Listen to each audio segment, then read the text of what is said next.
Quand on était petit, enfin en tout cas, je sais pas toi, mais moi en tout cas, je jouais à grimper aux arbres, je faisais des cabanes, on se roulait dans l'herbe, on inventait nos propres règles du jeu et concrètement, on s'amusait de rien, on s'amusait comme on pouvait.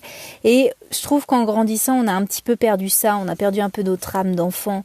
Alors que finalement, on a encore plus de moyens de jouer, on a encore plus de moyens de s'émerveiller et on peut profiter de plus grand, en tout cas de faire ce qu'on veut sans avoir de compte à rendre à qui que ce soit.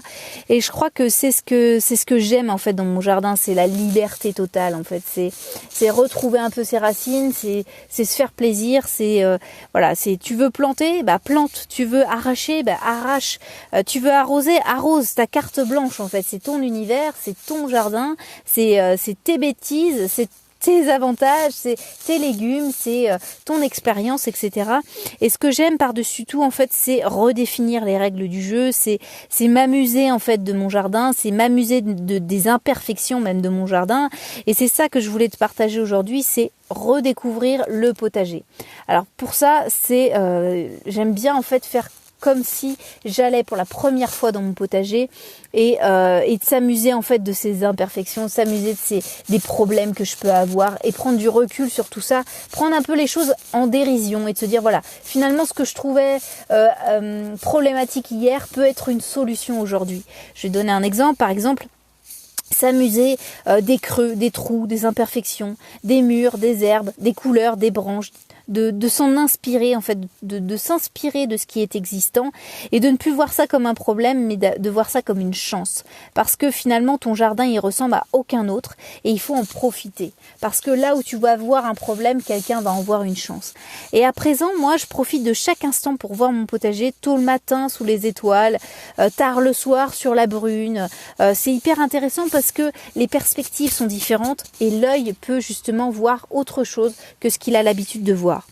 Et donc aujourd'hui, je voulais qu'on parle de ça parce que je profite de chaque endroit pour y planter une petite déco sympa. Par exemple, mettre une plante en suspension parce que j'ai un arbre qui est un petit peu cabossé, qui vient juste se mettre au-dessus d'un de mes légumes. Je vais en profiter, je vais mettre une suspension.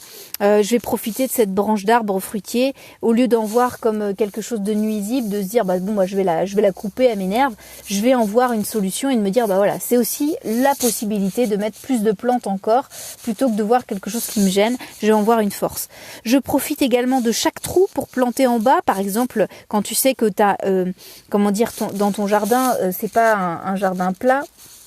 Tu as des endroits où l'eau va stagner davantage et finalement là où ça va être un problème pour certaines plantes, pour d'autres ça va être une chance puisque elles vont aimer l'humidité, et à l'inverse, les plantes qui craignent l'humidité, je vais au contraire les mettre plus en hauteur par rapport à ce trou, cet endroit qui est un petit peu plus enclavé dans mon potager.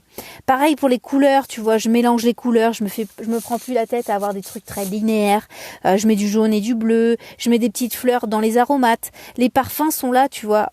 En un seul mot, ce que je voulais dire aujourd'hui, c'est amuse-toi, fais ce que tu veux, fais-toi plaisir. Si ça te fait plaisir de faire ci, de faire ça, fais-le. Retrouve ce qu'on a perdu en fait dans notre enfance, retrouve l'amusement, reprends ton âme d'enfant, tes yeux d'enfant. Ça peut être intéressant de voir son jardin sous toutes les coutures, de voir tous les problèmes comme des solutions, plutôt que de se figer sur ce que tu aimerais tellement faire.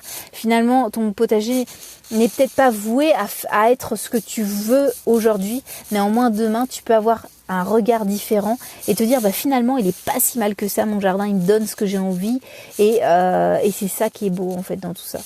Voilà ce que j'avais à te dire aujourd'hui, j'espère que ça a pu t'aider, j'espère que tu vas avoir un nouveau regard sur ton potager aujourd'hui, et je te retrouve demain pour un nouveau podcast tout aussi inspirant, je l'espère. En tout cas, je te souhaite de bien jardiner aujourd'hui. Allez, à demain, salut.